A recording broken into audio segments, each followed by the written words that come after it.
স্বাগতম মোৰ আন এটা মিনি ব্লগলৈ। আজি আপোনালোকে দেখা পাব এখন ব্যতিক্ৰমী বিয়া আৰু বিয়াখন হৈছে মোৰ মামা বিয়া। সন্ধিয়া 7:30 বাজিত দৰাৰ সৈতে আমি বৰযাত্ৰী ওলাই গৈছিলোঁ কইনাৰ ঘৰলৈ বুলি। গৈ পাই প্ৰথমতে এনেকৈ গেটত চব উপস্থিত হ'লোগৈ। আৰু এয়া দেখা পাইছে নহয়, কইনা ঘৰৰ মানুহে কেনেদৰে দৰাক আদৰিবলৈ বুলি আশাৰে বাট চাই ৰৈ আছে। আৰু দৰা গৈ পোৱাৰ লগে লগে প্ৰথমতে সকলোৱে বহিবলৈ দিলে।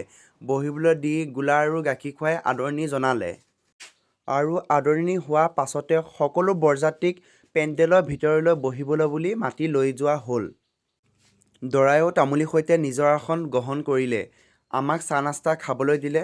পিছত এয়া দেখিছে কইনা সপৰিয়ালৰ সৈতে সকলোৱে একপি ফটো তুলিলে।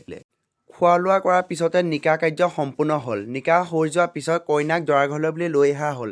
দৰা ঘৰতো এনেদৰে সকলোৱে কইনাক আদৰিবলৈ আশাৰে বাট চাই আছে। প্ৰথমতে কইনাক ভৰি দুখন ধুৱালে। কইনাক ঘৰ আহি পোৱাৰ আগে আগে ভৰি ধোৱাটো এটা আধুনিক পৰম্পৰা। সেয়েহে সকলোৱে ভৰি ধুৱাই কইনাক ভিতৰলৈ বুলি লৈ যোৱা হ'ল।